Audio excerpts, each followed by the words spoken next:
Assalamualaikum warahmatullahi wabarakatuh. Waalaikumsalam warahmatullahi wabarakatuh. Pada yang terhormat Bapak Slamet Riyadi SPD selaku Kepala Sekolah SD Negeri Mauslor 03. Yang kami hormati Bapak Ibu Guru SD Mauslor 03. Dan yang saya hormati pula Bapak Ibu tamu undangan yang telah menyempatkan waktunya untuk hadir pada acara ini.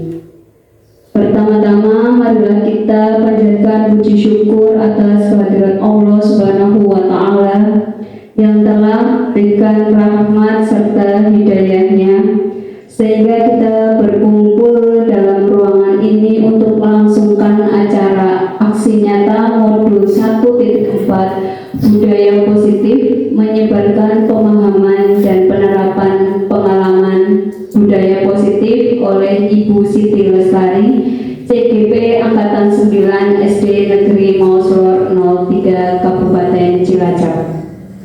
Sholawat serta salam hendaklah selalu kita sanjungkan kepada Nabi besar Muhammad Shallallahu Alaihi Wasallam yang kita nantikan syafaatnya di yaumul akhir nanti. Selanjutnya perkenankanlah saya selaku pembawa acara membacakan susunan acara pada hari ini. Yang pertama pembukaan, yang kedua menyanyikan lagu Indonesia Raya, yang ketiga sambutan, yang keempat inti, dan yang kelima penutup. Untuk mengawali acara yang pertama yaitu pembukaan, marilah kita buka dengan membaca basmalah bersama-sama. Bismillahirrahmanirrahim.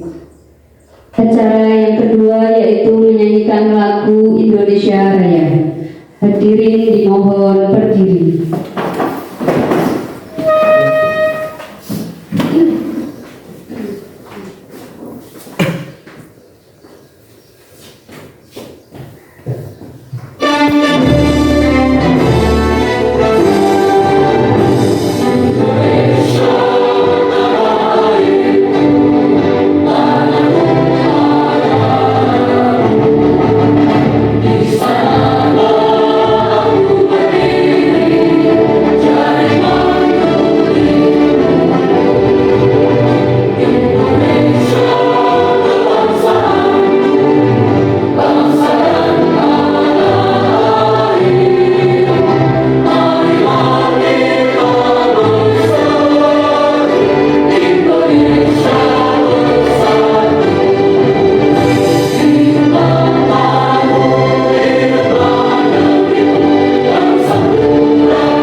Hadirin dipersilakan duduk kembali.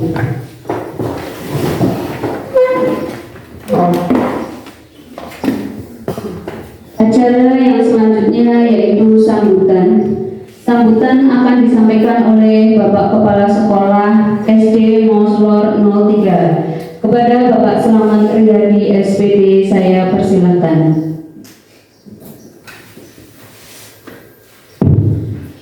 Assalamualaikum warahmatullahi wabarakatuh. Yang pertama, marilah kita panjatkan puji kehadirat Tuhan Yang Maha Esa yang pada hari ini kita diberi kenikmatan sehat dan sempat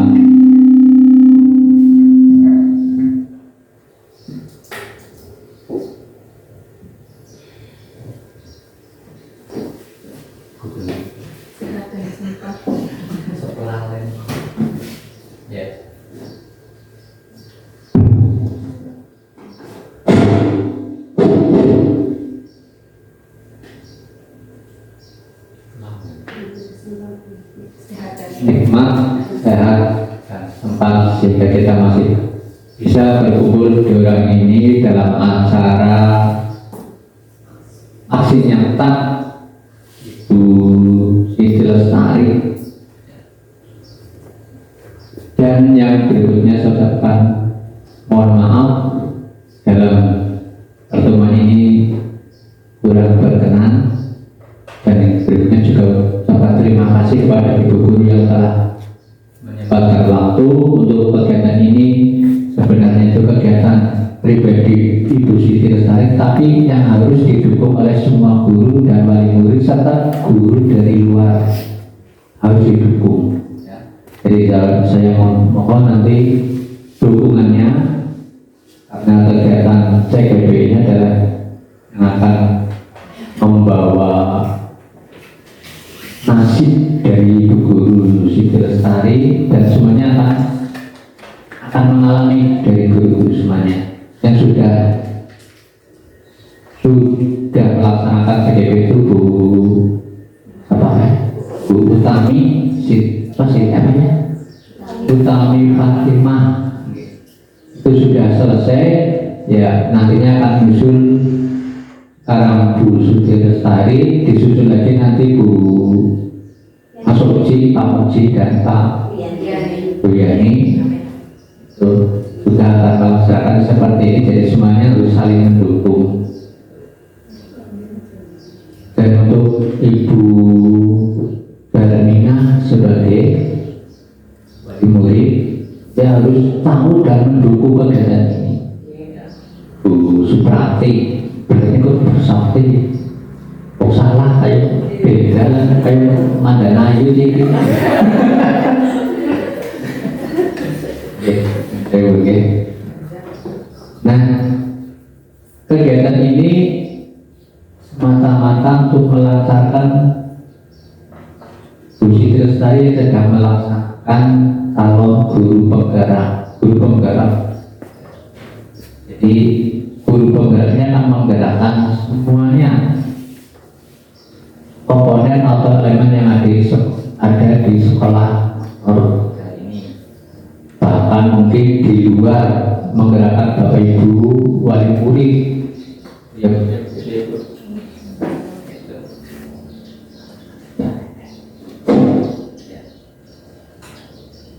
untuk selanjutnya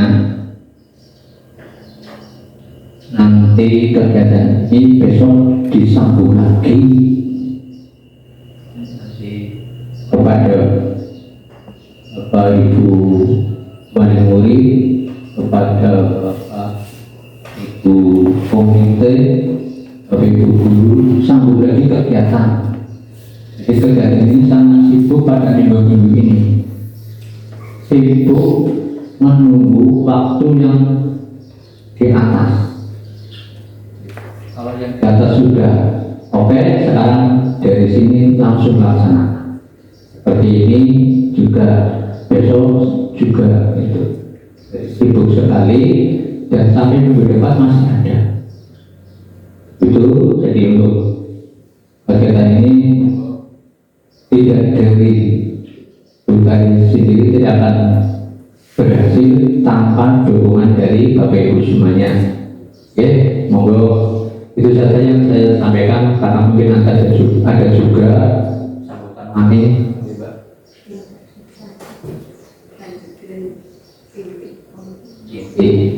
Dalam ini setelah selesai saya nyambung, saya ngomong lagi nanti setelah intinya. Oke. Dan saja, Assalamualaikum warahmatullahi wabarakatuh. Waalaikumsalam.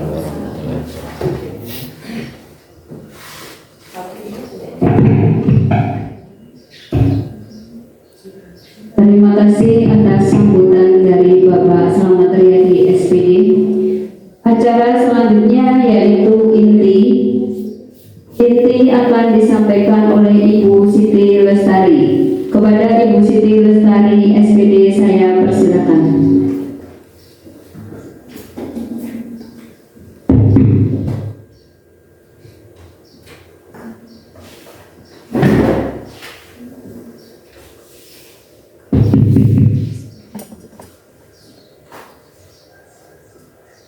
Bismillahirrahmanirrahim. Assalamualaikum warahmatullahi wabarakatuh. Yang terhormat Bapak Slamet Riyadi selaku Kepala SD Negeri Maus Lor 03, yang kami hormati Bapak Ibu Guru Karyawan SD Negeri Maus Lor 03, serta para tamu undangan yang hadir pada hari ini.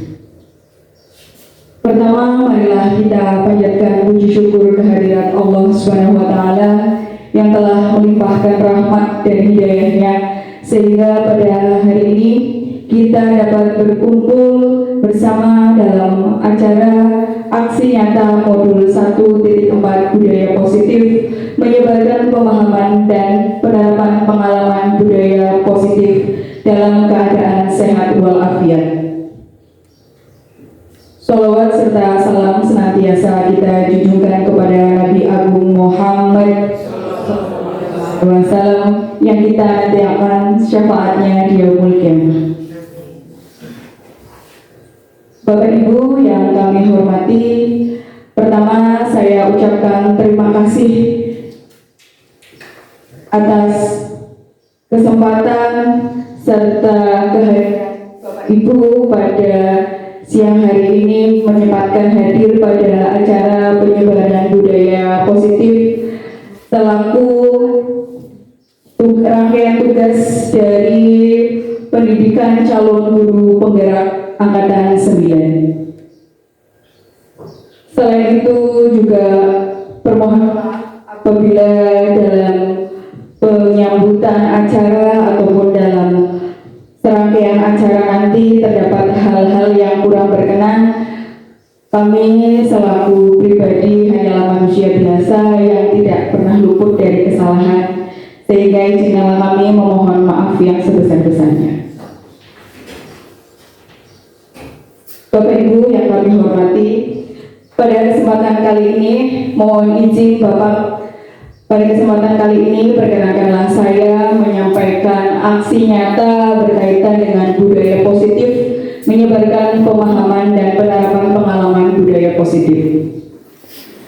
Bapak Ibu yang kami hormati, tanpa mengurangi rasa hormat, karena di sini saya masih dalam proses pendidikan guru penggerak, sehingga tentunya dalam proses belajar ini terdapat hal-hal yang sekiranya kurang berkenan ataupun terdapat hal-hal yang masih belum sesuai, mohon dimaklumi ya Bapak Ibu, karena saya masih dalam posisi pendidikan, saya juga masih dalam posisi belajar, sehingga dalam proses pada siang hari ini kita sama-sama belajar ya Bapak Ibu, karena tentunya yang namanya belajar itu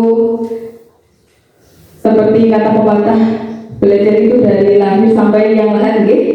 Jadi marilah pada hari ini kita belajar bersama tanpa mengurangi rasa hormat, sehingga nanti kalau ada hal-hal yang sekiranya kurang sesuai ataupun masih ada kekurangan bisa kita diskusikan bersama, begitu Bapak. Bapak Ibu yang kami hormati, berkaitan dengan pendidikan calon guru penggerak angkatan 9 dari Kabupaten Cilacap, pada pendidikan ini saya tidak sendiri, namun didampingi oleh fasilitator dan pengajar praktik. Untuk fasilitator saya kebetulan dari daerah Kudus, Ibu Yulianti, kemudian pengajar praktik dari Cilacap, Ibu Siti Amili. Bapak Ibu yang kami hormati, untuk kegiatan pada siang hari ini ada beberapa hal yang akan saya sampaikan dan nanti akan kita bahas bersama. Yang pertama adalah memahami konsep inti berkaitan dengan budaya positif yang terdiri dari perubahan paradigma belajar, disiplin positif, motivasi perilaku manusia, keyakinan kelas, kebutuhan dasar, posisi kontrol, dan segitiga restitusi. Selain itu, nanti kita akan mencoba menerapkan budaya positif untuk menciptakan ekosistem sekolah yang aman, nyaman, dan berpihak pada murid. Kemudian apa saja yang akan kita pelajari? Ada beberapa materi yang akan kita pelajari bersama. Yang pertama adalah perubahan paradigma belajar. Yang kedua adalah disiplin positif. Yang ketiga motivasi perilaku manusia. Kemudian keyakinan kelas, kebutuhan dasar manusia. 5 posisi kontrol dan segitiga restitusi. Berkaitan dengan beberapa materi tersebut, Bapak Ibu yang kami hormati, mari kita bahas bersama kaitannya dengan materi yang pertama, yaitu perubahan paradigma belajar. Pada kegiatan ini, marilah kita bersama-sama melakukan kegiatan cobalah buka. Mohon izin Bapak Ibu bisa sambil menghafal bersama. Ya. Pada kegiatan ini, cobalah buka itu adalah kegiatan yang akan kita laksanakan dulu. Yang pertama adalah kita menghafalkan salah satu tangan kita. Kemudian Bapak Ibu bayangkan, di dalam tangan ini kita menyimpan sesuatu yang sangat berharga sekali. Apapun akan Bapak Ibu lakukan untuk menjaga hal yang sangat berharga di dalam kepalan tangan Bapak Ibu. Kemudian tiba-tiba ada teman atau rekan dari Bapak Ibu mencoba dengan segala cara untuk membujuk, mengintimidasi, memarahi, menggoda, ataupun bahkan menawarkan hal-hal yang jauh lebih berharga ataupun harganya yang lebih tinggi dari apa yang ada di dalam kepala Bapak Ibu. Bu Rumi, boleh minta tolong? Seandainya saya tawarkan uang 50 juta aja, mau tidak itu diberikan saya? 50 juta loh ini. Kapan lagi dapat uang 50 juta cuma-cuma? Tidak mau? Beneran? Hanya satu kali penawaran loh Bu Rumi. Bu Sofi bagaimana? 50 juta? Langsung? Tunai? Cash? Mau apa tidak? Itu kan harganya saya kira itu jauh dari apa yang saya tawarkan. Bagaimana? 50 juta cash buat DP mobil langsung 50 juta pokoknya tidak mau. Coba yang terakhir Bu Utami, saya naikkan Bu, tidak 50 juta 80 juta dulu. 80 juta ya cash ya, sambil diberikan saya ya. Ya, ternyata terima kasih, ternyata hal yang berharga dari Bu Utami saya kasih 80 juta Ibu. Berarti sah menjadi milik saya Bu. Ikhlas? Ikhlas ya? Iya, berarti sah menjadi milik saya ya. Itu adalah beberapa hal yang kita coba dari Bu Rumi. Walaupun saya tawarkan 50 juta, beliau tidak berkenan. Bu Sofi pun begitu, 50 juta tidak berkenan. Padahal 50 juta ya lumayan ya, buat DP mobil ya. Ketika saya naikkan tawarannya dari Bu kepada Bu Utami seharga 80 juta, ternyata apa yang ada di dalam genggaman Bu Utami diberikan ke saya dengan ikhlas secara sah. Okay? Dari kegiatan tersebut kita tahu bahwa Bu Rumi, Bu Sofi dengan sekuat tenaga memegang, menggenggam apa yang menjadi hal yang sangat berharga. Berapapun nilainya yang ditawarkan, karena itu adalah hal yang berharga buat mereka, mereka akan jaga sekuat tenaga. Sedangkan ketika saya tawarkan ke Bu Utami, Ternyata apa yang ada di dalam genggaman Bu Utami diberikan kepada saya. Kemudian, apakah Anda membuka kepalan tangan Anda? Tadi Bu Sofi, Bu Numi ternyata tidak, ya, tidak berkenan membuka kepalan tangannya. Kira-kira kenapa, Bu Numi, Bu Sofi? Kenapa apa yang ada di dalam genggaman tersebut tidak mau diberikan kepada saya? Kenapa? Karena yang ada di dalam kepala tangan saya itu lebih berharga daripada sekedar uang 50 juta. Kalau Bu Sofi kira-kira kenapa? Sama. Katanya tidak bisa dibayarkan dengan uang. Tidak bisa dibayarkan dengan uang. Kemudian kalau Bu Utami kira-kira kenapa diberikan kepada saya? Kalau saya memandang sisi yang berbeda deh. Kenapa kok saya memberikan sesuatu yang berharga itu? Berharga di sini ya, ini kan misalnya suatu barang ya. Suatu barang itu berharga buat saya. Tapi ketika ada orang lain yang meminta dan itu bisa bermanfaat bagi orang yang meminta, apa saya kasihkan. Kalau misal itu barang itu jauh lebih bermanfaat buat orang lain. Terima kasih atas pendapatnya. Tepuk tangan dulu, Bu Ibu. Ya. Dalam kegiatan yang kita coba tadi, kira-kira sesungguhnya siapakah yang memegang kendali atau kontrol untuk membuka ataupun menutup kepalan tangan Bapak Ibu? Siapa? Dua-dua. Dari mana ini Bapak Ibu? Dua-dua. Dari mana? Dua-duanya mengepang nggak bisa dibuka, yang untuk mengontrol diri, dan yang satunya yang membuka melepaskan kepalanya ya karena mengontrol ada sisi lain dengan manfaat yang lebih bermanfaat dari diri kita sendiri.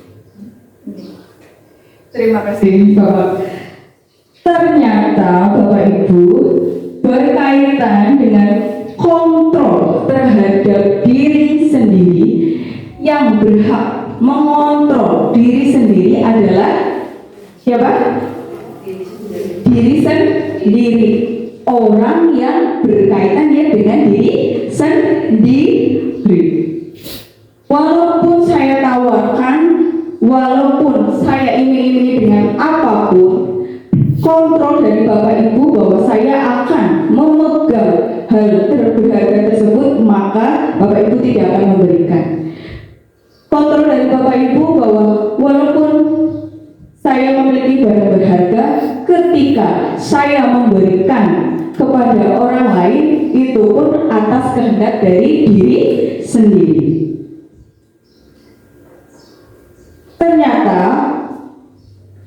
dari kegiatan tersebut kita tahu bahwa dalam proses pendidikan ternyata terjadi perubahan paradigma yang namanya teori kontrol atau ilusi kontrol.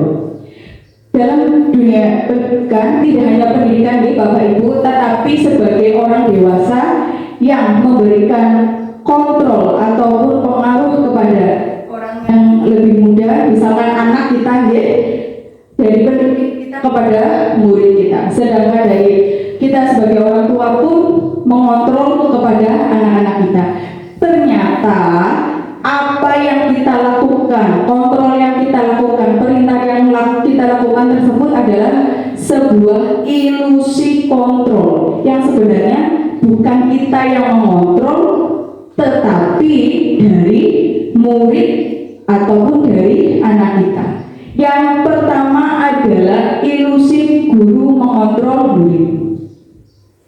Ketika kita memberikan perintah kepada murid, Mas, tolong disapu ya. Ternyata hal tersebut ada ketika anak mau menyapu. Ternyata kontrol yang terjadi itu bukan karena guru yang memerintah, tetapi karena kontrol dari dalam diri murid yang bersedia untuk melaksanakan perintah dari gurunya maupun perintah yang diberikan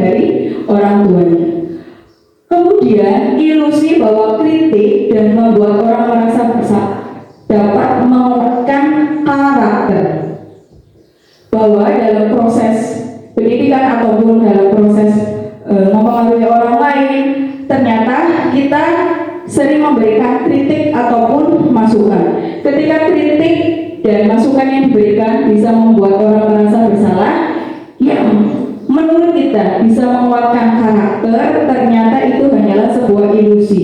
Karena apa? Yang sebenarnya terjadi adalah murid ataupun anak membiarkan dirinya untuk dikontrol atau melaksanakan perintah yang sedang diberikan. Ilusi bahwa semua penguatan efektif dan bermanfaat. Misalnya seperti ini.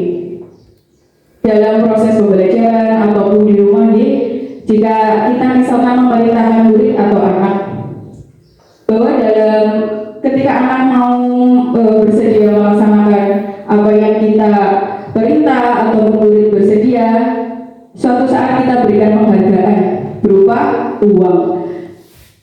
Ternyata hal yang diberikan itu tidak efektif. Tidak efektifnya kenapa? Karena nantinya akan bergantung terhadap penghargaan yang diberikan. Aku tidak diberikan penghargaan, ya buat apa aku melaksanakan seperti itu? Sehingga apa kontrol yang diberikan itu adalah sebuah ilusi.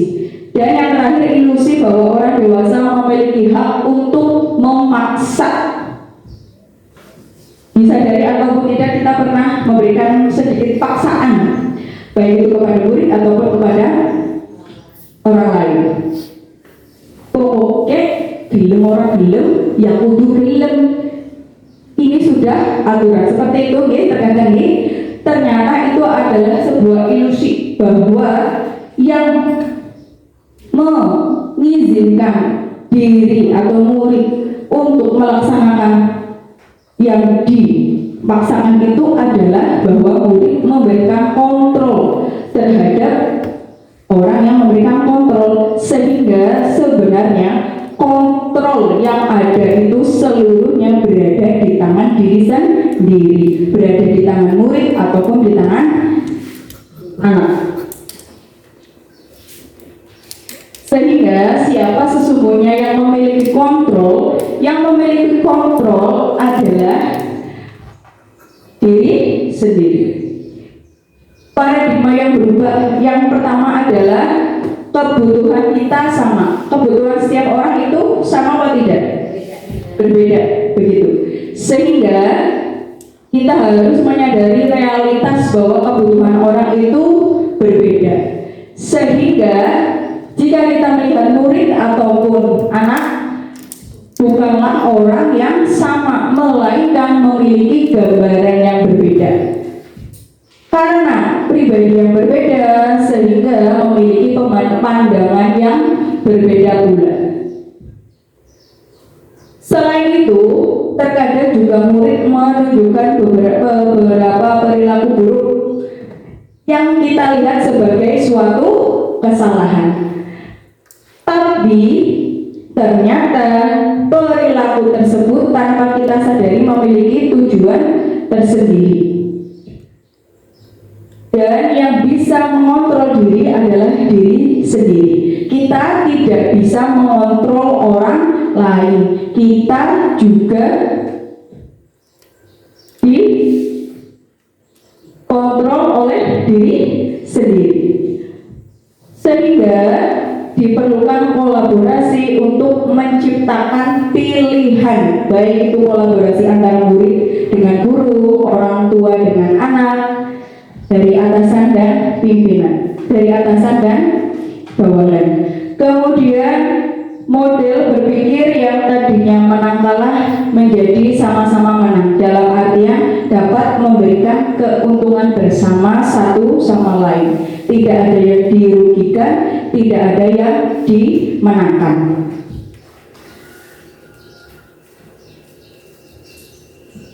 Pendapat Ki Hajar Dewantoro bahwa kita ambil contoh perbandingannya dengan tumbuh-tumbuhan seorang petani.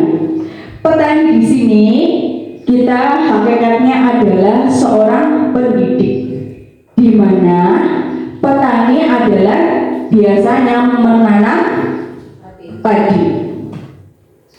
Dalam proses menanam padi tersebut, yang dapat dilakukan seorang petani adalah memperbaiki kondisi tanah, memelihara tanaman padi dengan cara memberi pupuk dan air, kemudian dipelihara dengan cara membasmi ulat-ulat ataupun jamur-jamur yang mengganggu hidup tanaman padi dan lain sebagainya. Semua itu dilakukan sebagai upaya agar tanaman padi yang ditanam itu menghasilkan padi yang terbaik.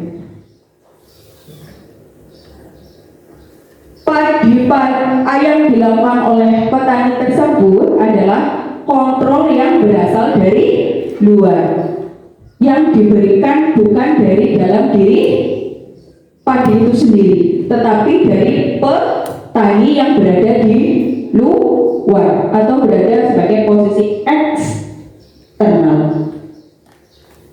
Lalu apa yang perlu dilakukan untuk dipersiapkan guru dan murid agar memiliki lingkungan belajar yang agar mereka bisa tumbuh dengan sebaik-baiknya? Seperti tadi pagi, petani hanya bisa membuat lingkungan yang ada di luar padi itu dalam keadaan yang sebaik-baiknya. Tetapi petani tidak tahu kondisi di dalam padi itu, kondisi bawaan di dalam padi itu kan tidak tahu. Kita hanya bisa mengusahakan dari luar, memberi pupuk, membasmi ulat, sehingga kaitannya dengan kita sebagai pendidik, petani kita ibaratkan sebagai pendidik dan padi itu adalah anak atau murid. Sehingga yang dapat kita lakukan adalah menciptakan atau melaksanakan yang namanya disiplin positif. Dengan menciptakan disiplin positif, maka akan tercipta lingkungan positif. Ketika lingkungan positif, maka akan tercipta yang namanya budaya positif. Berkaitan dengan budaya positif, ada beberapa hal yang akan kita bahas. Pembahasan selanjutnya berkaitan dengan disiplin positif. Untuk menciptakan lingkungan yang positif, tadi yang pertama yang kita butuhkan adalah disiplin positif. Ki Hajar Dewantoro menyatakan bahwa di mana ada kemerdekaan, disitulah harus ada disiplin yang kuat. Sungguh pun disiplin itu bersifat self-disiplin, yang artinya kita sendiri yang mewajibkan dengan sekeras-kerasnya. Jikalau kita tidak cakap melakukan self-disiplin, wajiblah penguasa lain mendisiplinkan diri kita. Dan peraturan demikian itulah harus ada di dalam suasana yang merdeka. Dalam proses pendidikan tentunya ketika murid melakukan hal yang sekiranya kurang disiplin sehingga membutuhkan pihak lain untuk mendisiplinkan, yaitu dari pihak guru. Begitupun dari anak, ketika anak tidak melakukan hal yang positif atau berada di luar jangkauan disiplin, maka yang bertugas mendisiplinkan adalah dari pihak orang tua atau orang yang lebih dewasa. Sehingga untuk menciptakan murid yang berbeda, syarat utamanya adalah harus ada disiplin yang kuat. Disiplin yang dimaksud di sini adalah disiplin diri, disiplin yang berasal dari dalam diri murid. Dari dalam diri murid diharapkan memunculkan disiplin diri yang sekiranya dapat memiliki motivasi internal. Jika tidak memiliki motivasi internal, maka memerlukan pihak lain untuk mendisiplinkan atau membutuhkan motivasi dari eksternal yang berasal dari luar, bukan berasal dari dalam diri sendiri. Ternyata pemikiran Ki Hajar Dewantara ini sejalan konkret dengan pemikiran Dian Gosen, di mana disiplin sendiri berasal dari bahasa Latin yaitu disiplina yang artinya belajar, yang berkonotasi juga dengan disiplin diri. Kemudian apa itu disiplin diri? Disiplin diri dapat membuat seseorang menggali potensi yang ada di dalam dirinya menuju sebuah tujuan yang mulia, sesuatu yang dihargai dan bermakna. Disiplin diri juga mempelajari bagaimana kita mengontrol diri, menguasai diri untuk memilih tindakan yang mengacu pada nilai yang dihargai sehingga mencapai tujuan yang mulia. Seseorang yang memiliki disiplin diri, mereka akan bertanggung jawab terhadap apa yang dilakukan berdasarkan tindakan mereka pada nilai-nilai kebajikan. Jadi disiplin yang diinginkan dari disiplin positif adalah disiplin diri yang berasal dari motivasi internal di dalam dirinya.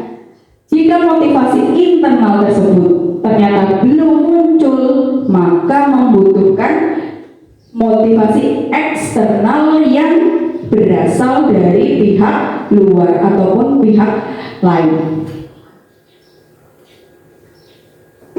Berkaitan dengan disiplin positif, tujuan dari disiplin positif adalah agar anak memahami perilaku mereka sendiri. Mereka memahami perilaku yang mereka lakukan, apakah perilaku tersebut baik ataupun kurang baik ataupun bahkan negatif. Kemudian dengan adanya disiplin positif, mereka dapat mengambil inisiatif.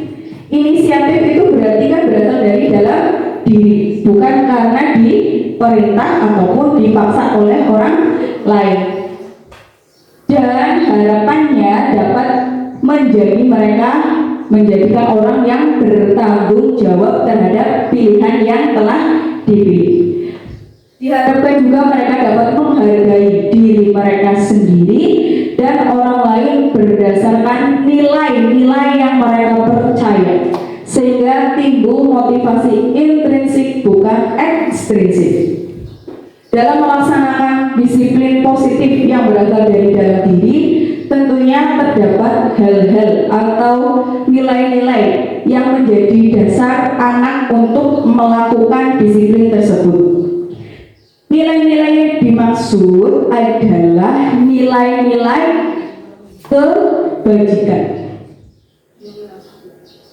Disiplin sebagai bentuk kontrol diri yang artinya bahwa murid belajar untuk mengontrol diri untuk mencapai tujuan yang mulia. Dalam mencapai tujuan tersebut mengacu kepada nilai-nilai kebajikan. Nilai kebajikan yang dimaksud adalah sifat-sifat positif yang menjadi tujuan yang ingin dicapai setiap individu. Dalam mencapai nilai-nilai kebajikan, nilai-nilai apa sebenarnya yang akan dicapai sebagai seorang individu? Kaitannya dengan kurikulum merdeka, maka nilai yang ingin kita capai berkaitan atau mengacu kepada profil pelajar Pancasila, di mana dalam profil pelajar Pancasila tersebut terdapat beberapa nilai yang menjadi tujuan utama dalam membentuk murid. Yang pertama adalah apa? Beriman, bertakwa pada Tuhan Yang Maha Esa, dan berakhlak mulia. Kemudian yang kedua adalah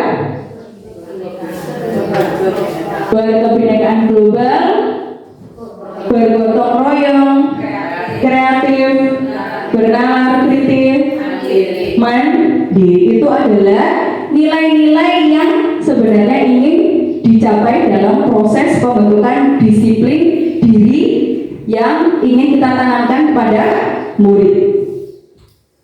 Dalam menanamkan disiplin diri tersebut, tentunya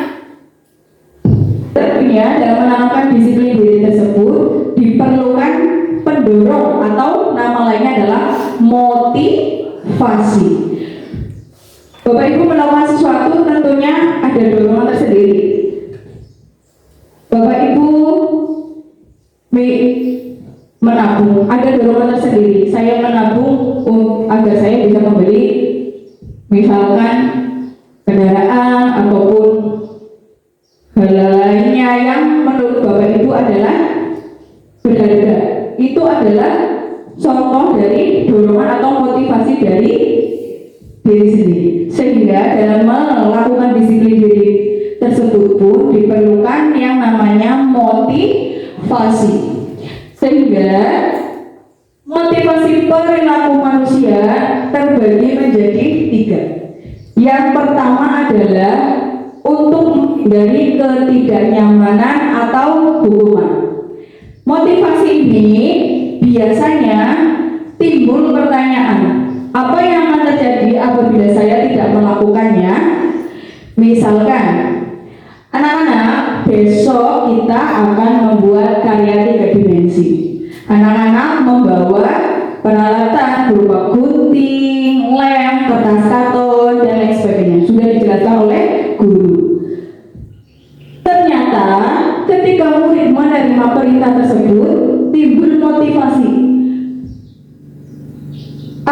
Tentunya besok jika kita memberikan tugas, ada yang membawa lengkap, ada yang membawa sebagian, atau bahkan ada yang tidak membawa sama sekali. Ternyata ketiganya ini didorong oleh motivasi yang ada di dalam dirinya. Jika mereka membawa untuk menghindari ketidaknyamanan atau hukuman, apa yang akan terjadi ya bila saya tidak membawa peralatan tersebut? Bu guru kira kenapa? Apa aku roli melu? Apa aku najaga baik? Ya, itu masih dalam motivasi eksternal, belum berasal dari dalam dirinya.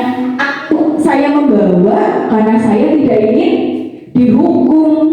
Saya membawa supaya saya tidak di luar, misalnya seperti itu. Atau karena alasan yang kedua, untuk mendapatkan imbalan atau penghargaan. Kalau saya membawa semua peralatan ini, kira-kira apa yang akan saya dapatkan ya? Kalau saya membawa lengkap, nilaiku langsung 1 sapora ya. Nah aku bawa separuh, nilaiku 50 atau itu ya, seperti itu. Ternyata motivasi yang kedua masih masuk dalam motivasi eksternal. Yang pertama karena saya tidak ingin dihukum, yang kedua karena saya ingin mendapat penghargaan. Jika kedua alasan ini yang dipakai, berarti masih memanfaatkan motivasi eksternal. Alasannya karena tidak ingin dihukum atau ingin dapat penghargaan. Tetapi beda lagi jika mereka mau membawa karena apa? Karena mereka ingin menjadi orang yang mereka inginkan, menghargai diri sendiri dengan nilai-nilai yang mereka percaya. Jika saya membawa peralatan ini, kemudian saya membuat karya 3 dimensi, kira-kira saya akan menjadi orang seperti apa? Apakah dengan saya melakukan hal ini bermanfaat bagi saya? Apakah saya akan menjadi kreatif? Maka jika seperti itu, sudah timbul yang namanya motivasi internal. Karena apa? Mereka membutuhkannya, bukan karena ingin terhindar dari hukuman ataupun ingin mendapat penghargaan. Ternyata tujuan dari disiplin positif adalah memunculkan motivasi internal, motivasi yang ketiga, yaitu untuk menjadi orang yang mereka inginkan. Apakah saya menjadi orang yang bertanggung jawab, menjadi orang yang disiplin? Itu adalah tujuan sebenarnya dari disiplin positif, menjadikan orang yang diinginkan oleh anak. Dalam proses memunculkan motivasi tersebut, tentunya kita terkadang melakukan yang namanya hukuman atau konsekuensi. Kan tadi bisa membawa peralatan ini untuk membuat karya 3 dimensi. Ternyata ada yang tidak membawa, langsung kita beri hukuman. Misalnya kamu di luar saja, tidak usah ikut membuat karya 3 dimensi. Terkadang seperti itu nggih Bapak Ibu nggih. Ternyata hukuman dan konsekuensi yang dilakukan terkadang tanpa kita sadari kita memberikannya terhadap murid. Lalu sebenarnya apa bedanya antara hukuman dan konsekuensi? Jika hukuman sesuatu yang menyakitkan bisa dalam bentuk psikis ataupun fisik seperti itu. Tapi kalau konsekuensi sesuatunya harus terjadi. Kalau kamu melakukan ini, ya konsekuensinya yang akan terjadi adalah seperti ini, begitu. Kemudian kalau hukuman akan membuat anak sakit dalam jangka waktu yang lama, sakit dalam artian fisik maupun hatinya. Namun kalau konsekuensi, anak akan dibuat merasa tidak nyaman sama, tetapi dalam jangka waktu yang lebih pendek. Jika hukuman akan menyebabkan anak membenci kedisiplinan, sedangkan konsekuensi anak akan menjadi lebih menghargai. Hukuman itu sebagai paksaan, dipaksa mau atau tidak mau, kamu harus duluan. Sedangkan konsekuensi ada stimulus dan tanggapan. Jika hukuman akan mendorong anak menyakiti diri sendiri, sedangkan konsekuensi agar anak dapat menyesuaikan diri. Hukuman dianggap sebagai sesuatu yang buruk, sedangkan konsekuensi dianggap sesuatu yang lebih baik. Melalui hukuman, anak akan belajar menyembunyikan kesalahan karena apa? Takut berbuat kesalahan sehingga ya disembunyikan. Namun berbeda dengan konsekuensi, anak akan belajar mematuhi peraturan.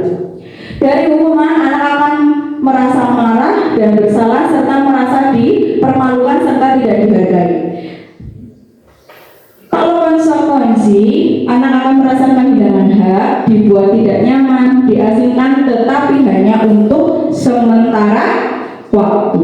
Itu adalah perbedaan antara hukuman dan konsekuensi, di mana hukuman akan lebih terasa menyakitkan, baik itu secara fisik, psikis. Namun jika konsekuensi sama, dibuat tidak nyaman, tetapi dalam jangka waktu yang lama. Kalian coba perhatikan hukuman atau konsekuensi dari tindakan berikut. Mencatat 100 kali di dalam buku kalimat saya tidak akan terlambat lagi karena terlambat ke sekolah. Kira-kira hukuman atau konsekuensi? Hukuman atau konsekuensi? Ya betul, ini adalah hukuman. Karena apa?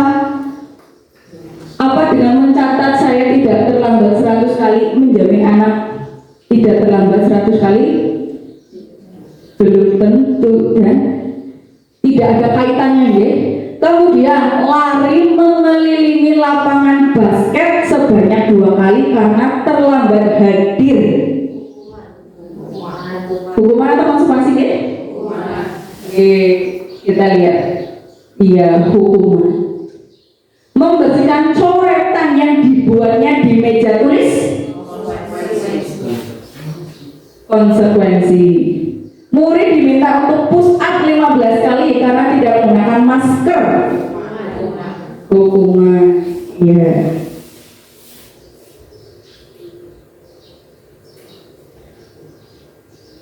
Menggantikan kertas tugas teman yang telah dicoret-coret, hukuman atau konsekuensi?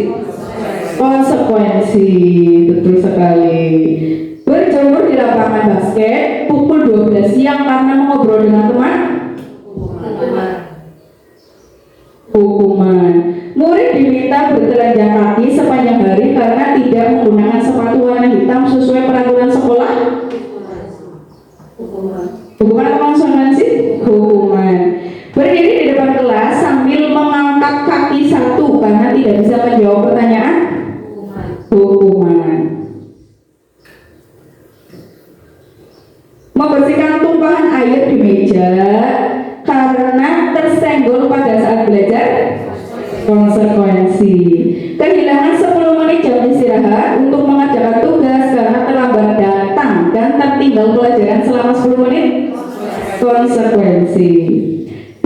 bangku di pinggir lapangan pada jam istirahat, tidak diizinkan bermain oleh guru piket karena mencederai teman saat bermain di lapangan. Iya, betul. Konsekuensi terakhir terlambat hadir di pembelajaran dari 15 menit, diminta untuk tinggal 15 menit sesudah kelas usai. Kira-kira konsekuensi atau hukuman? Iya, konsekuensi. Ya, sekarang ada kasus di sini dari Ibu Anas kelas 2. Saya bacakan nih Bapak Ibu deh. Ibu Anas sebagai guru kelas 2 mendapatkan masalah. Muridnya ternyata tidak bisa tertib berdiri antri di pintu kelas, selalu berebutan jika setelah jam istirahat. Sehingga Bu Anas merasa terganggu karena apa? Karena pembelajaran menjadi tidak tepat waktu karena Bu Anas sibuk menenangkan murid-muridnya. Akhirnya Bu Anas memiliki sebuah ide dengan cara memberikan stiker ketika akan masuk berupa stiker bintang. Setiap murid masuk ke kelas, Bu Anas akan mengiming-imingi muridnya dengan stiker bintang. Sebagian besar murid menyambut tantangan tersebut dan berdiri rapi di depan pintu. Hal tersebut dilakukan Anas selama beberapa minggu dan ternyata berhasil membuat anak mau berbaris rapi di depan. Sampai suatu saat Ibu Anas sakit dan terpaksa diganti Pak Heru. Pak Heru tidak mengetahui stiker bintang dan benar saja ketika Pak Heru yang masuk setelah kelas usai dan jam istirahat anak-anak masuk kembali, ternyata tidak berbaris rapi. Ternyata kembali berebutan seperti awal sebelum diberikan stiker bintang oleh Ibu Anas. Kira-kira motivasi murid kelas 2 untuk bersedia berdiri antri sebelum masuk ke kelas kira-kira karena apa?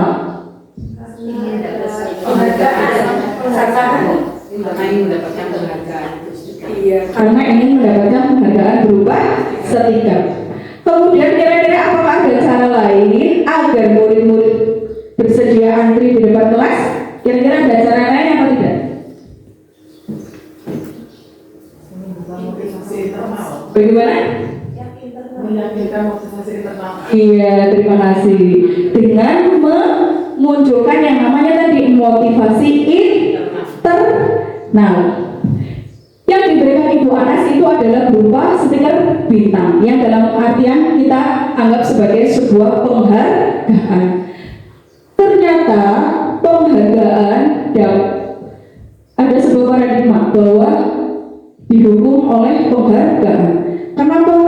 Penghargaan yang selama ini dianggap sebagai sesuatu yang berharga karena melakukan hal yang positif, ternyata menurut Alvin Kohn, baik penghargaan maupun hukuman adalah cara mengontrol perilaku seseorang yang justru menghancurkan potensi untuk pembelajaran yang sesungguhnya. Secara ideal, ternyata belajar yang dilakukan adalah penghargaan yang sesungguhnya. Jadi, ketika tadi kita melihat kasus yang terjadi pada Ibu Anas, bahwa ternyata tanpa disadari yang dilakukan adalah menghancurkan potensi anak untuk memunculkan motivasi dalam dirinya untuk mau berbaris antri. Sehingga ternyata penghargaan ataupun hukuman dianggap sebagai sesuatu yang sama. Lalu apakah dampak dari pemberian penghargaan? Dampak dari pemberian penghargaan adalah memberikan pengaruh namun dalam jangka pendek dan jangka panjang. Penghargaan tidak efektif karena apa? Nantinya apa yang dilakukan hanya untuk mengejar penghargaan, bukan untuk apa? Mencari kebermanfaatan atau mencari atau mencapai nilai-nilai yang sudah ingin ditanamkan begitu. Selain itu dapat merusak hubungan karena apa? Ketika kita memberikan penghargaan, penghargaan kan biasanya identik untuk anak-anak yang istilahnya berada pada level atas. Lalu bagaimana dengan anak-anak yang berada level bawah?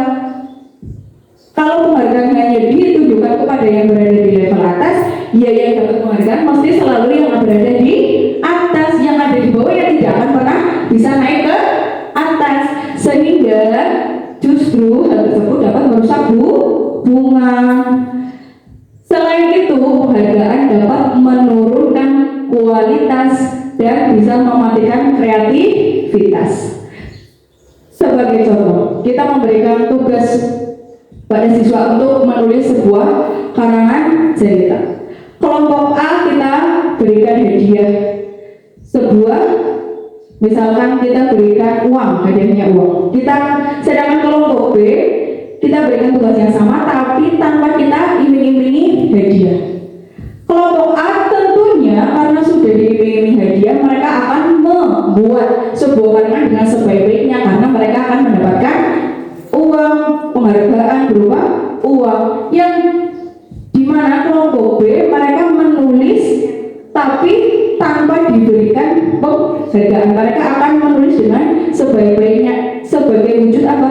Kreatif. Suatu saat kelompok A tidak kita beri penghargaan. Tentunya buat apa saya melakukannya karena sudah tidak dapat penghargaan. Berbeda dengan kelompok B yang tanpa kita iming-imingi, kita berikan tugas yang sama tapi selalu mengedepankan yang namanya kreativitas. Begitu. Kemudian penghargaan itu dapat menghukum. Menghukum siapa? Menghukum yang tidak mendapat penghargaan. Ya kayak oleh hadiah, kayak oleh duit, ya oleh apa-apa. Kan akan timbul yang namanya rasa bersalah yang nantinya justru akan menghukum diri sendiri. Kenapa saya tidak bisa seperti itu? Begitu. Itu adalah dampak dari pemberian penghargaan. Lalu, apakah penghargaan boleh diberikan? Penghargaan tetap boleh diberikan, namun dengan beberapa persyaratan. Yang pertama adalah pengakuan secara khusus. Khusus maksudnya langsung ditujukan kepada si A atau si B. Begitu. Kemudian berikan pengakuan secara pribadi, langsung dari gurunya misal. Kemudian beri pengakuan kepada semua murid secara bergantian. Jangan hanya murid yang pintar saja. Kalau yang diberikan penghargaan yang pintar, ya itu pasti sing jenenge dosen pintar mesti diberikan penghargaan. Ya sing ora sing kepriwe yang tidak itu bagaimana?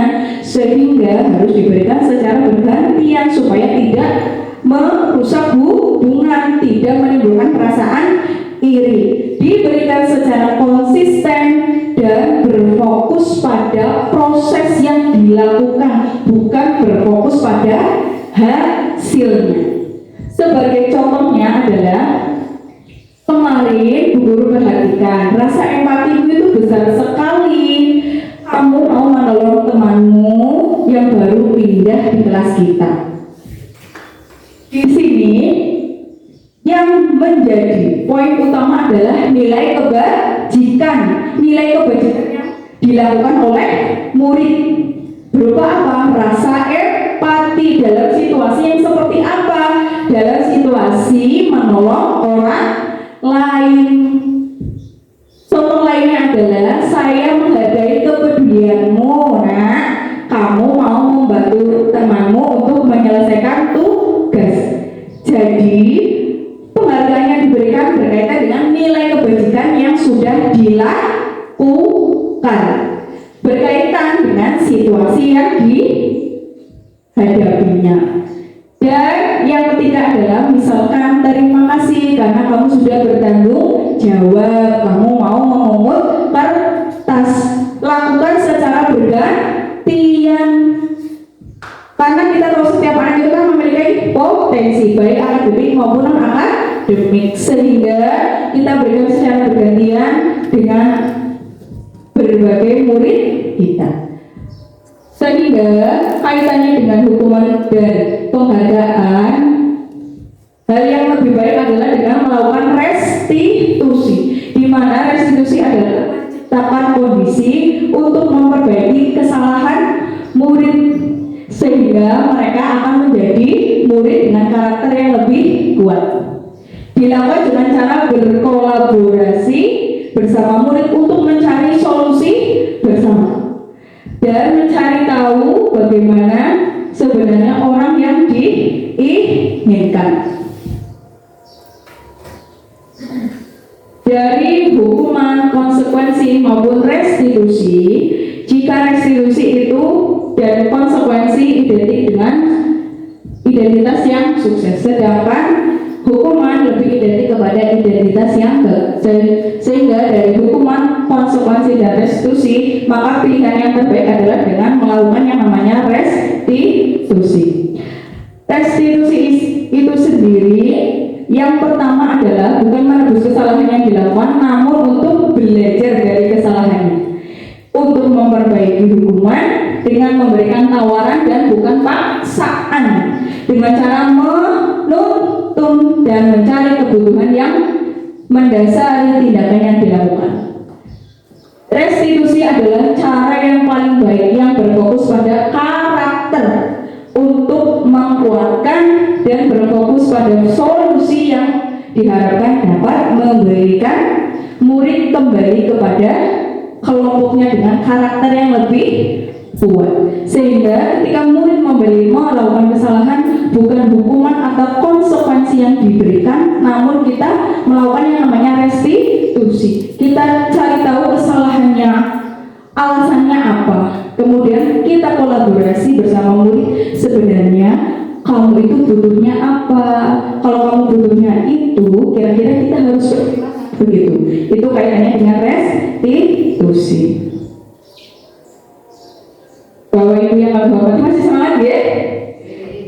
Monggo sambil disambi. Nah, sebelum saya lanjutkan, kita iklan dulu sebentar, ya. Monggo boleh sambil diminum.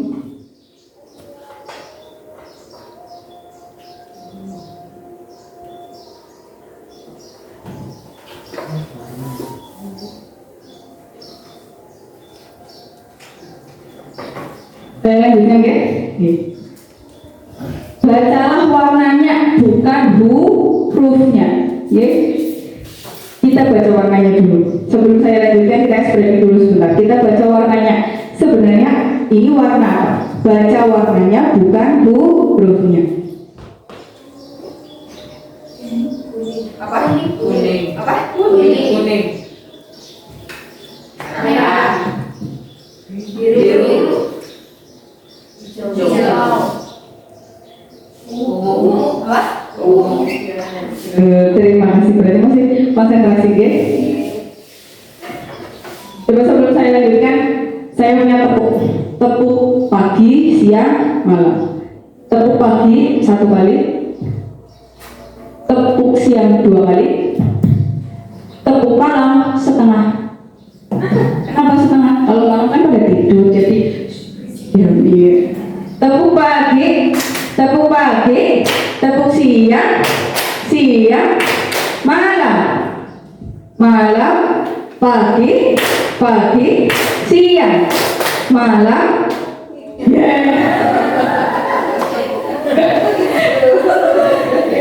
Boleh Bu ini satu diminum sambil memberikan konservasi. Terima kasih. Selanjutnya saya lanjutkan ya Bapak Ibu ya. Kaitannya dengan menciptakan budaya positif, hal yang kita perlukan selanjutnya adalah keyakinan kelas. Mengapa tidak peraturan kelas, tapi mengapa harus kita sebut sebagai keyakinan kelas? Sekarang coba perhatikan. Kita memiliki peraturan tentang penggunaan helm saat mengendarai kendaraan roda 2 atau kendaraan bermotor. Kira-kira tujuannya apa? Untuk keamanan, keselamatan.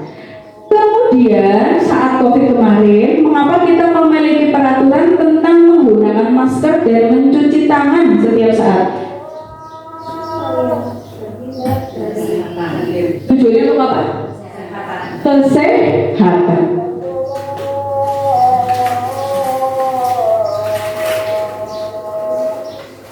Nilai keselamatan atau kesehatan inilah yang kita sebut sebagai keyakinan. Keyakinan yang kita maksud adalah sebuah nilai-nilai universal atau nilai-nilai umum yang disepakati, baik itu tersurat, dan terlepas dari suku, negara, bahasa maupun agama.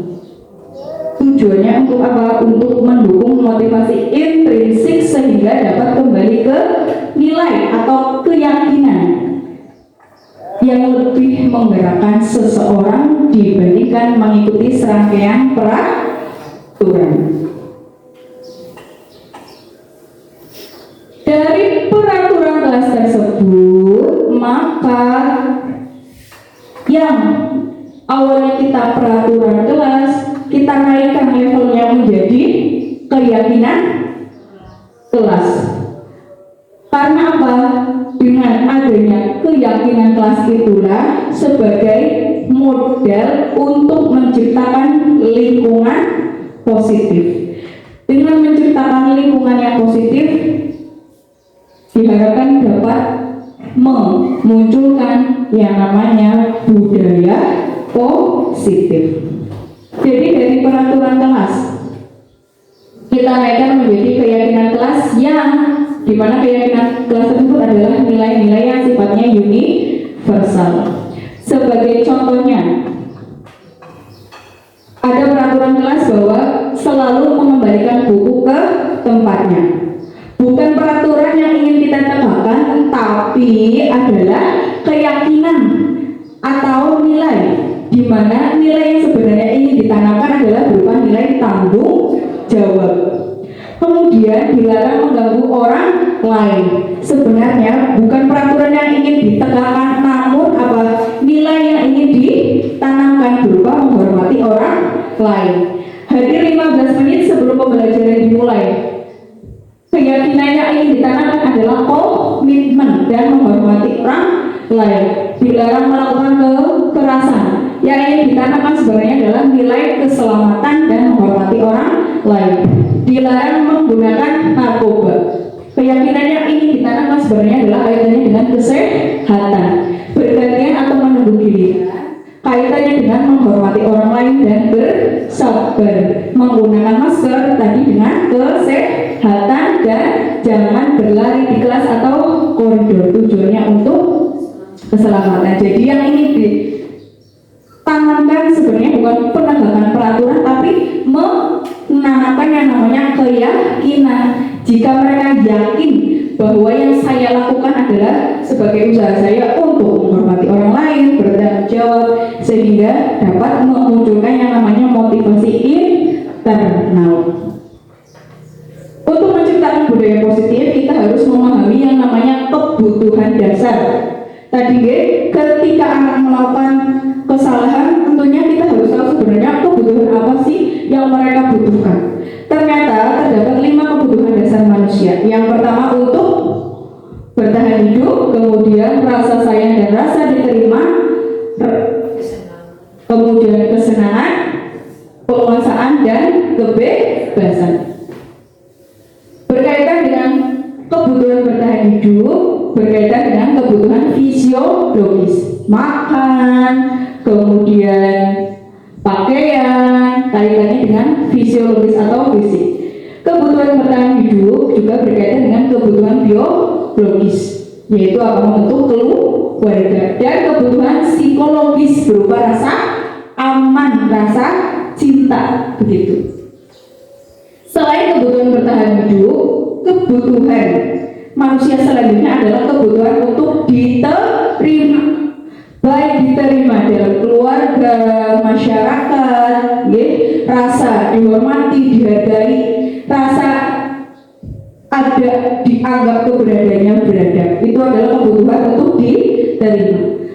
Kebutuhan yang ketiga adalah pengakuan atas kemampuan, penguasaan, di mana anak ingin bahwa kemampuannya, keterampilannya itu diakui.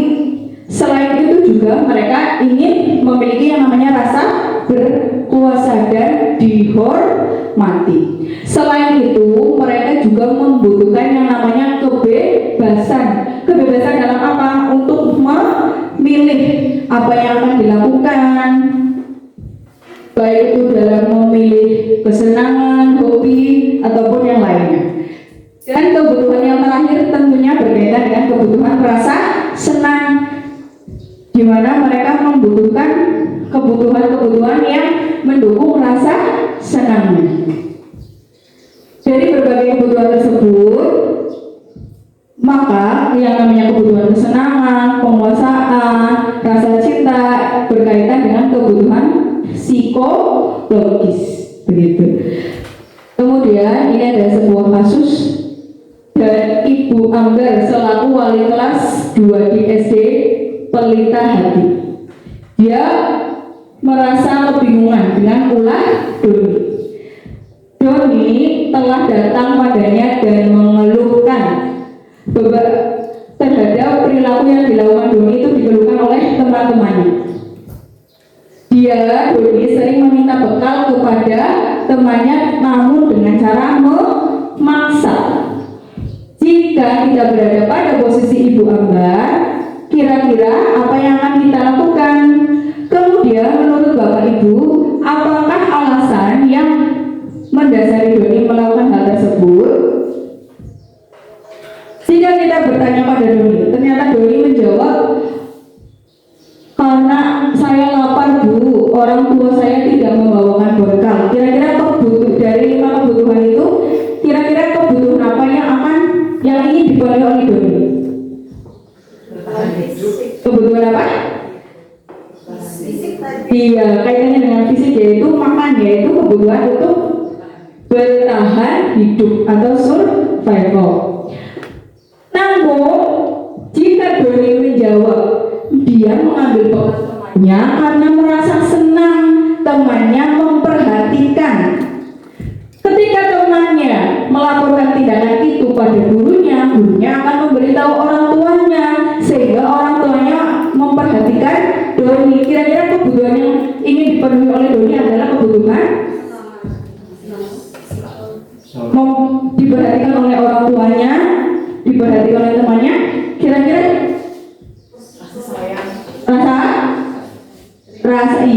rasa kasih sayang, rasa akan diterima. Namun jika suatu ketika Doni menjawab, saya merasa hebat Bu, teman saya jadi takut dan menuruti semua keinginan saya. Rasa kebutuhan? Iya betul, dengan kaitannya kebutuhan penguasaan.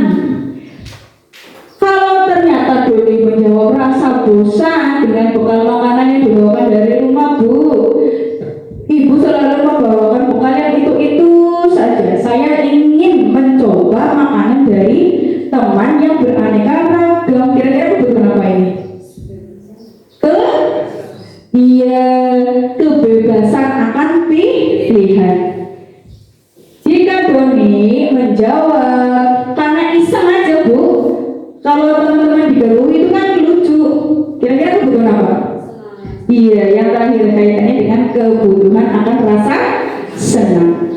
Selain kita harus memahami kebutuhan tersebut, kita juga harus memahami posisi kita sebagai seorang guru dalam 5 posisi kontrol. Ternyata ketika kita berhadapan dengan murid ataupun kita menanamkan yang namanya disiplin positif, ternyata tanpa disadari kita melakukan 5 posisi tersebut. Yang pertama adalah sebagai penghukum, pembuat rasa bersalah, sebagai teman, pemantau, dan manajer.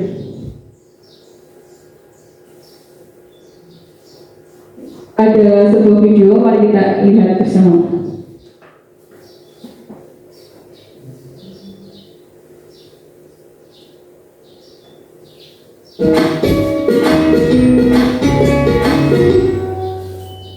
Salam bahagia Ibu dan Bapak Guru hebat. Dalam penerapan disiplin positif restitusi, salah satu program yang dikembangkan adalah 5 posisi kontrol. 5 posisi kontrol dalam restitusi adalah proses perjalanan seorang pendidik agar dapat mengenali dirinya. Pada video kali ini, kita akan membahas tentang 5 posisi kontrol yang dikembangkan oleh Diane Dawson dan contoh penerapannya.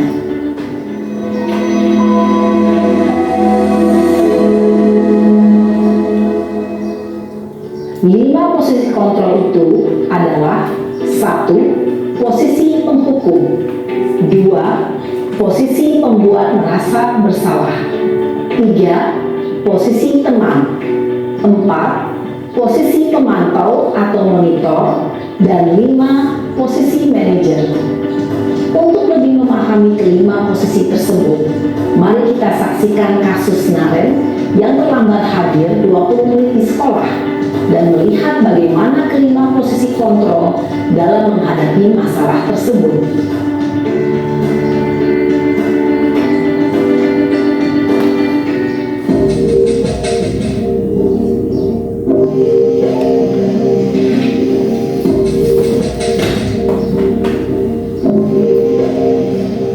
Naren!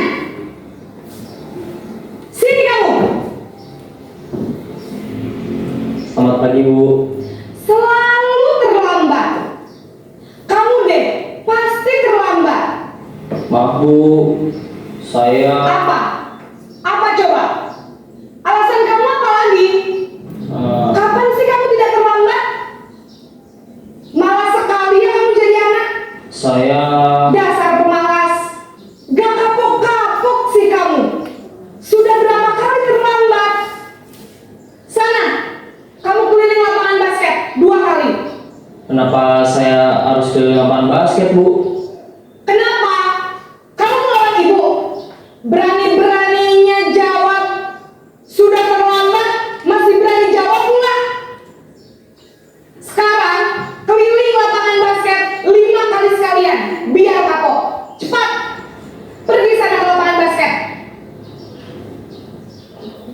Posisi penghukum biasanya berbicara dengan nada tinggi, menghardik, menunjuk-nunjuk, menyakiti, dan menyindir. Hukuman bisa berupa fisik maupun psikis. Ibu dan bapak guru hebat. Dampak yang terjadi pada murid ketika guru berada pada posisi penghukum adalah murid cenderung akan memberontak, bahkan menyimpan dendam.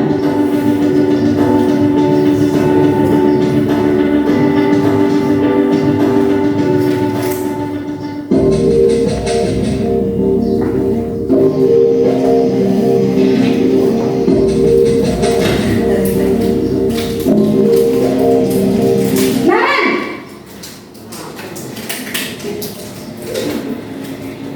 Selamat pagi, Bu. Naren. Kamu kenapa terlambat lagi, nak? Ya Tuhan, Naren. Kamu senang ya bikin ibu susah ya? Kalau kamu terlambat lagi, nanti ibu yang ditegur bapak kepala sekolah, nak. Disangka ibu tidak bisa membina kamu. Duh, gimana ini? Maaf, Bu. Duh, Gusti Naren. Kamu suka ya kalau ibu ditegur bapak kepala sekolah? Terus, sekarang ibu harus tulis apa yang di buku absen? Ini kamu sudah sering terlambat loh. Ibu harus apa coba? Maaf, Bu. Maaf sekali. Ya sudah, lain kali jangan bikin ibu susah lagi ya nak ya. Ibu tidak akan kuat lagi kalau kamu begini terus. Bisa jantungan kalau ibu ditegur bapak kepala sekolah. Sana cepat ke kelas. Maaf ya, Bu. Maaf sekali. Posisi pembuat rasa bersalah berbicara dengan nada tenang, cenderung lembut. Namun kata-kata yang diutarakan membuat murid merasa menjadi orang yang gagal, memandang buruk dirinya sendiri, merasa tidak berharga, dan tidak sanggup membahagiakan orang lain. Ketika guru mengambil posisi pembuat rasa bersalah, murid akan menganggap dirinya yang bersalah dan ia akan menyimpan emosi negatif tersebut di dalam dirinya.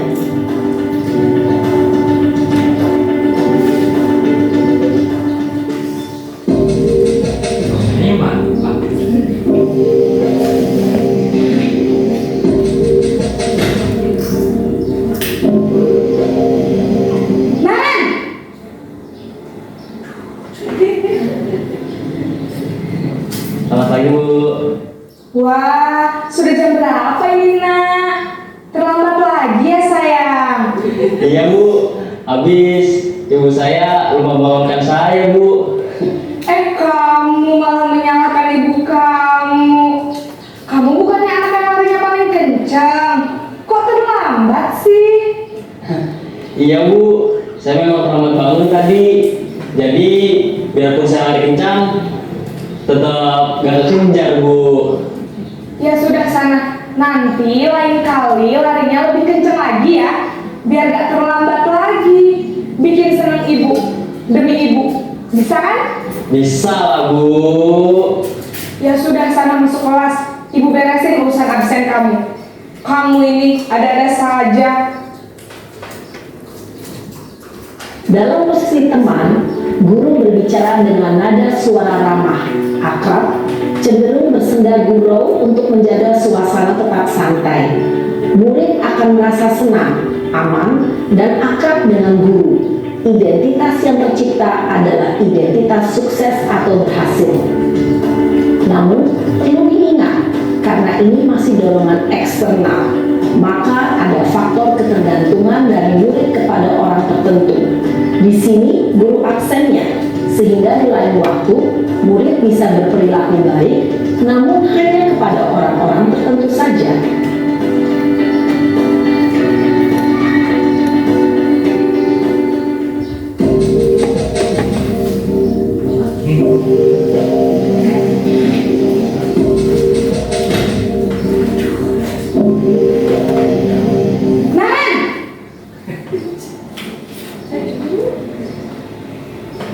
Selamat pagi Bu. Naren, apa peraturan sekolah kita tentang jam berapa kita harus masuk sekolah, nak?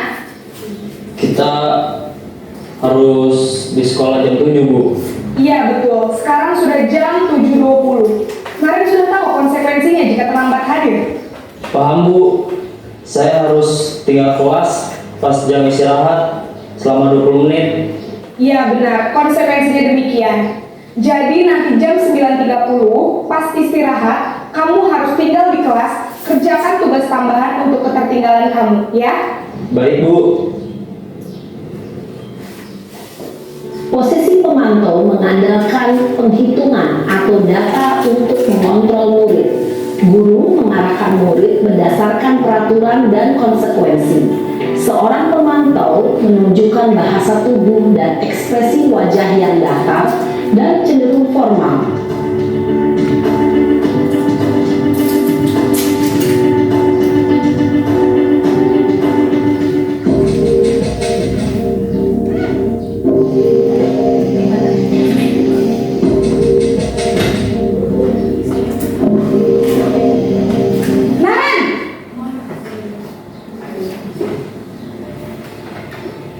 Selamat pagi Bu. Selamat pagi Naren. Maaf Bu, saya terlambat. Iya, sekolah masuknya jam 7, sekarang sudah jam 7.20. Jadi sekarang bagaimana ini Naren? Maaf Bu, saya lupa setel alarm saya semalam. Baiklah, menurut kamu, keyakinan sekolah yang mana yang perlu kamu tingkatkan? Menghargai diri sendiri dan orang lain mungkin ya Bu. Setuju. Jadi, apakah Naren meyakini prinsip saling menghormati tersebut? Iya Bu, saya meyakininya. Apakah Naren bersedia memperbaiki masalah keterlambatan ini? Bersedia Bu. Bagaimana kamu akan perbaiki masalah keterlambatan ini? Saya akan coba untuk tidak lupa menyetel alarm saya Bu. Baik, kalau Naren lupa menyetel alarm di rumah, ada orang yang kira-kira bisa bantu mengingatkan tidak? Ada Bu, kata saya, Kak Emma. Ada lagi selain Kak Emma? Selain Kak Emma, ada ibu saya. Baik, jadi yang mengingatkan Naren adalah Kak Emma dan ibu kamu ya? Kira-kira akan mulai set alarm kapan nih Naren? Setelah pulang sekolah, akan segera saya lakukan. Baik, jadi Naren akan setel alarm untuk bangun besok pagi dan akan diingatkan oleh kakak dan ibunda Naren ya. Ada lagi yang mungkin perlu dilakukan Naren agar tidak terlambat bangun lagi? Tidak ada Bu. Baik Naren, terima kasih untuk kerjasama kamu. Sekarang kamu perlu kembali ke kelas untuk belajar. Baik Bu, terima kasih. manajer adalah posisi kontrol yang disarankan untuk membimbing murid memiliki sikap disiplin yang positif, yaitu murid yang mandiri, bertanggung jawab, dan dapat memecahkan masalah. Tujuan dari posisi ini adalah agar murid dapat berefleksi atas tindakannya. Guru akan dengan tulus memberikan pertanyaan-pertanyaan bermakna, sehingga membuat murid dapat belajar dari kesalahannya dan mencari sebuah solusi untuk menyelesaikannya. Ibu dan Bapak guru hebat, setelah mengamati adegan kelima posisi kontrol tadi, kira-kira posisi mana yang paling ideal? Posisi mana yang dapat menunjang motivasi intrinsik murid? Ya, tentu posisi manajer. Posisi ini memang posisi ideal yang ingin dituju setiap pendidik. Pada posisi inilah, guru dapat menerapkan disiplin positif yang berpihak pada murid, yang memerdekakan murid. Perjalanan seorang pendidik tentunya tidak mudah untuk sampai pada posisi seorang manajer. Namun, tujuan kita pasti, yaitu menciptakan murid-murid yang mandiri, merdeka, dan bertanggung jawab. Semoga penggambaran 5 posisi kontrol yang telah diperlihatkan ini dapat menjadi ajang refleksi bagi kita semua, agar dapat terus mengasah dan menerapkan disiplin positif yang memerdekakan murid. Mari terus berlatih dan bersemangat. Selamat menerapkan. Salam dan bahagia, Ibu dan Bapak guru hebat.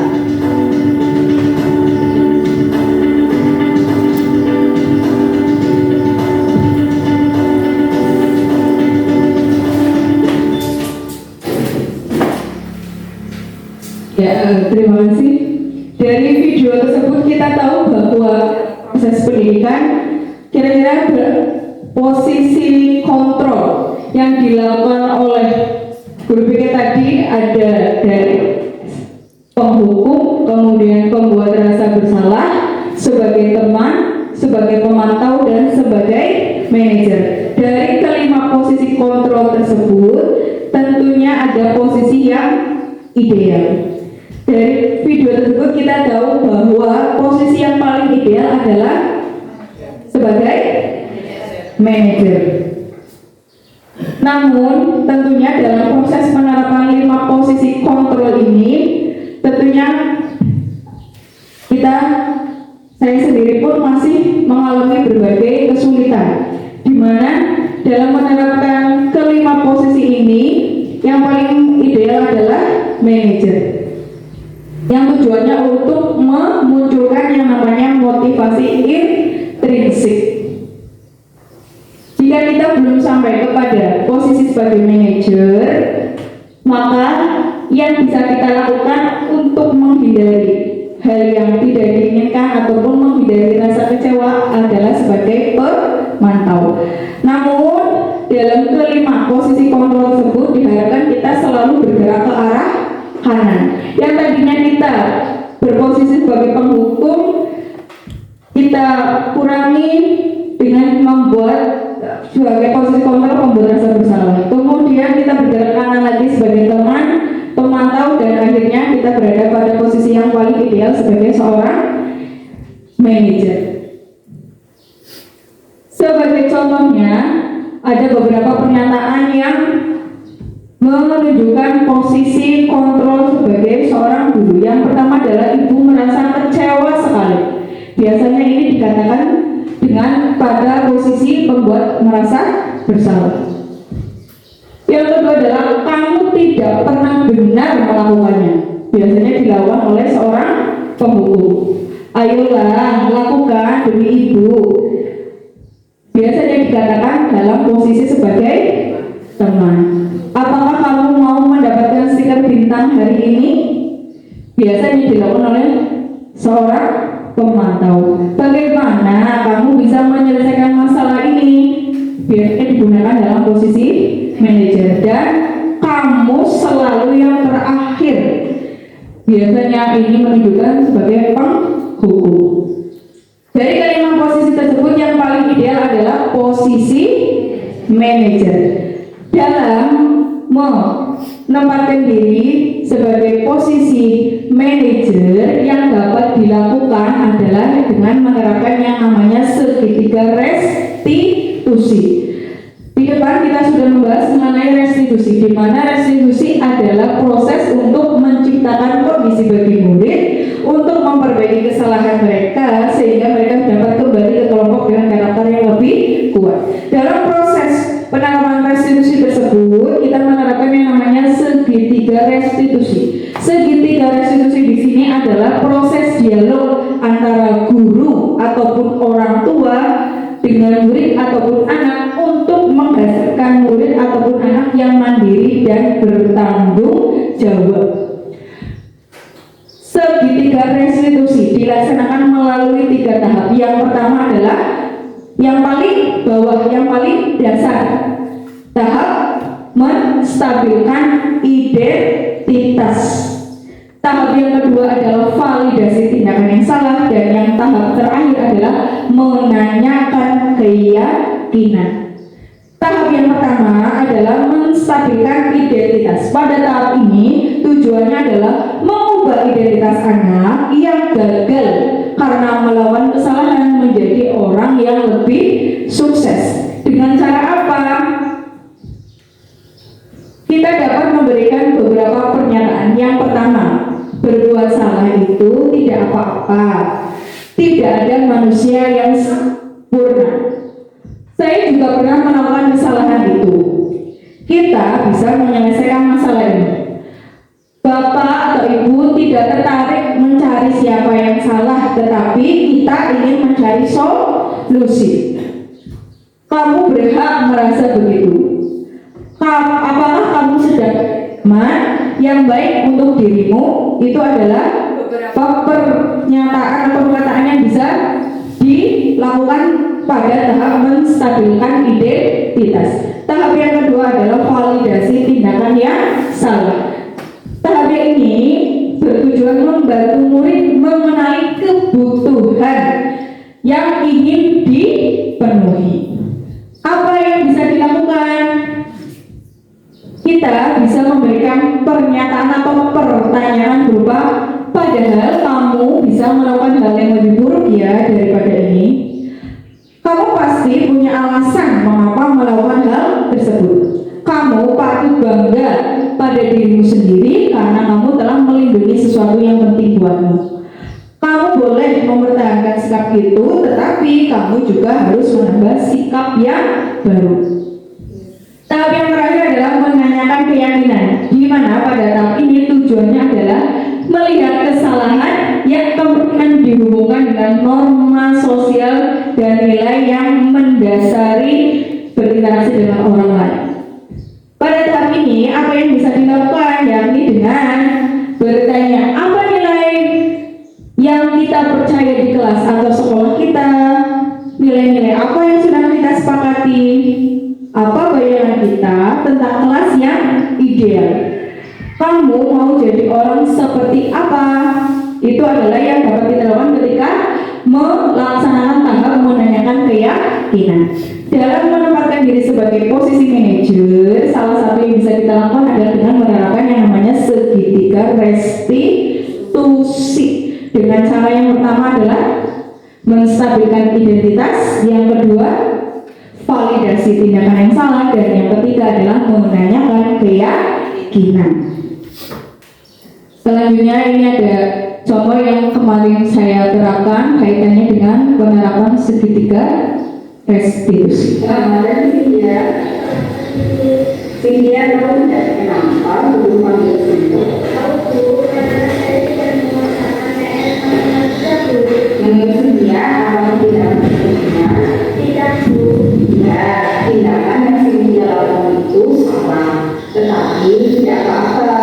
Setiap manusia pasti pernah melakukan kesalahan.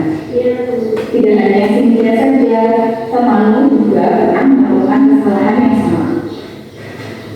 Guru yakin Cynthia adalah anak yang rajin. Kamu tidak mengerjakan PR, tentu ada alasan, bukan?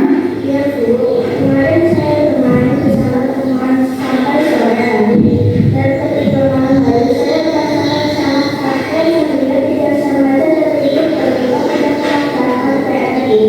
Oh, jadi begitu alasan tidak mengerjakan PR? Iya, Bu. Sekarang kemampuan Cynthia sesuai dengan keyakinan kelas kita. Menurut kamu, keyakinan apa yang sudah kamu langgar? Ya, itu sekali. Lalu sebenarnya bagaimana kamu berpikir? Kamu bersedia memberi kesalahan ini? Kemudian apa yang akan kamu lakukan untuk memperbaiki kesalahan ini?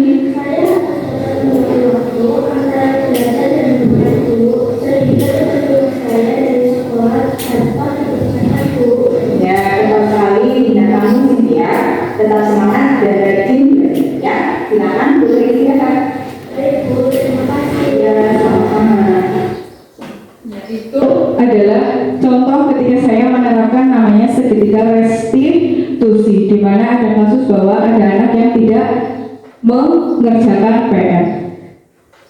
Dari kelima posisi tersebut, saya mencoba berada posisi sebagai manajer dengan menerapkan seketika restitusi, dengan menstabilkan identitas, kemudian memvalidasi tindakan yang salah, dan yang ketiga adalah menanyakan keyakinan.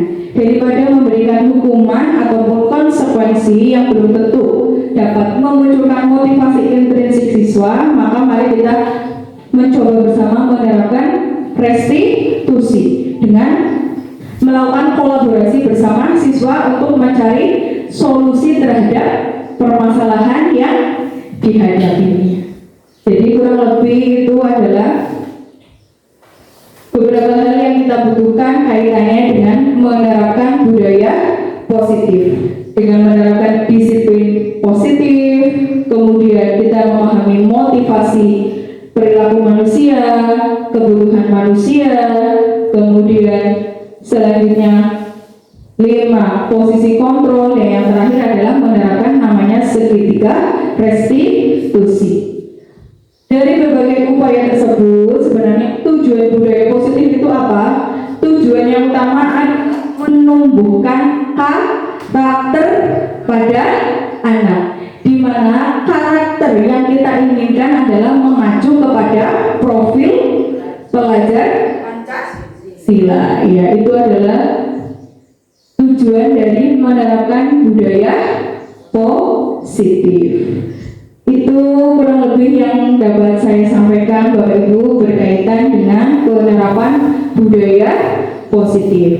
Berkaitan dengan materi budaya positif, apakah ada pertanyaan atau sekiranya hal-hal yang ingin ditambahkan?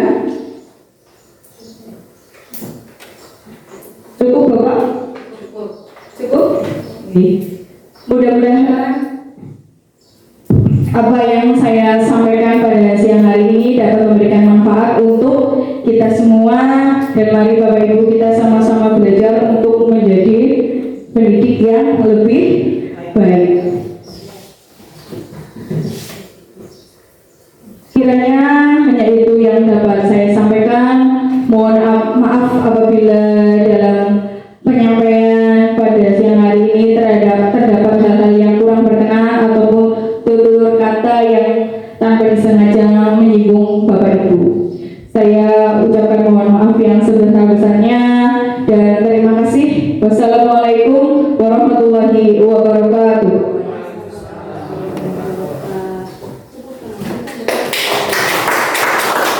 Terima kasih. Selanjutnya saya kembalikan ke Bu Elisa.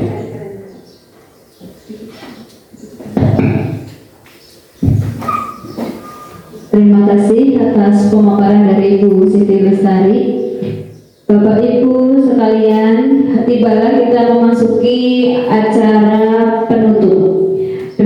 Demikianlah serangkaian acara aksi nyata modul 1.4 budaya positif oleh Ibu Siti Lestari SPD.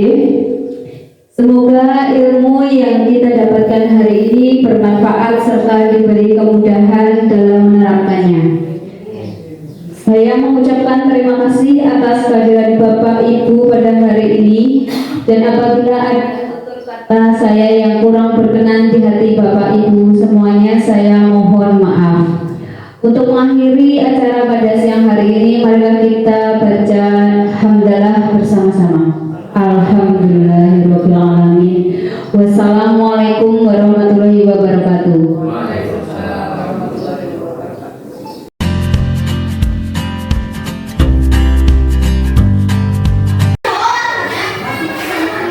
Assalamualaikum warahmatullahi wabarakatuh. Yang pertama, mari kita panjatkan puji syukur kepada Tuhan Yang Maha Esa, bahwanya pada hari ini kita masih diberi nikmat sempat, nikmat sehat, dan nikmat iman, sehingga kita masih diberi kesempatan untuk melaksanakan atau pertemuan pada kegiatan ini. Yang pertama, saya ucapkan terima kasih kepada CGP atau pada Bu Siti Lestari yang telah melaksanakan kegiatan aksi nyata atau desinimasi pada hari ini. Tak lupa pula saya ucapkan terima kasih kepada fasilitator atau pengajar praktek yang telah membimbing Ibu Siti Lestari yang sedang mengadakan atau melaksanakan kegiatan aksi nyata, yaitu merupakan program dari calon guru penggerak. Dan yang berikutnya adalah saya ucapkan terima kasih pula kepada semua guru atau warga sekolah yang telah membantu Ibu Siti Lestari yang melaksanakan kegiatan aksi nyata. Berikutnya kepada Ibu Siti Lestari, dengan adanya kegiatan aksi nyata, mudah-mudahan dapat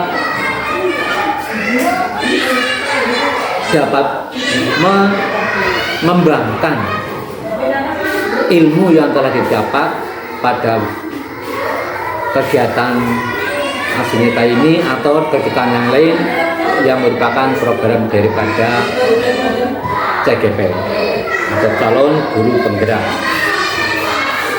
Kegiatan aksi nyata ini itu dengan judul desinimasi kegiatan budaya positif.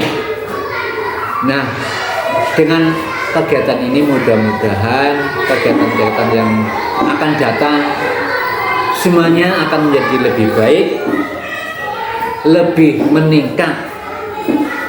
Ya, ini walaupun sudah baik tapi lebih ditingkatkan kebaikannya dan lebih memenuhi harapan daripada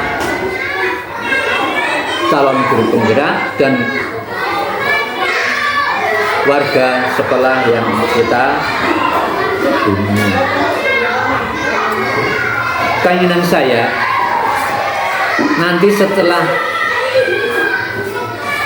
melaksanakan kegiatan aksi nyata atau kegiatan yang lain sebagai guru penggerak nanti, mudah-mudahan sekolah SD Negeri 03 dengan penggerak yang lebih baik, walaupun sudah punya guru penggerak tapi karena ditambah guru penggerak lagi, mudah-mudahan sekolah SD 03 lebih maju, lebih berprestasi. Dan khususnya untuk Bu Siti Lestari bisa meningkat prestasinya untuk pribadi dan nantinya akan menggerakkan sekolah di mana Ibu Siti Lestari mengajar. Itu harapan saya, dan kedepannya untuk menarik, untuk menggait atau teman-teman lain supaya ikut jadi guru penggerak. Insya Allah nanti yang lain juga akan tergerak untuk mengikuti kegiatan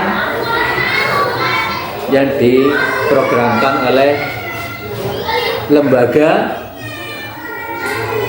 LPK itu. Ya, terus Dan saya ucapkan selamat kepada Ibu Siti Lestari yang telah melaksanakan kegiatan ini. Semoga lancar ke berikutnya kegiatan-kegiatan yang akan dilaksanakan karena masih panjang waktunya. Selamat kepada Ibu Siti Lestari. Sekian. Wassalamualaikum warahmatullahi wabarakatuh.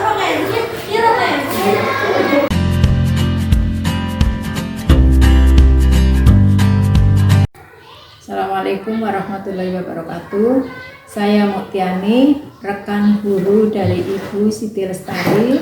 Terima kasih atas ilmu baru yang dipaparkan berkaitan dengan budaya positif.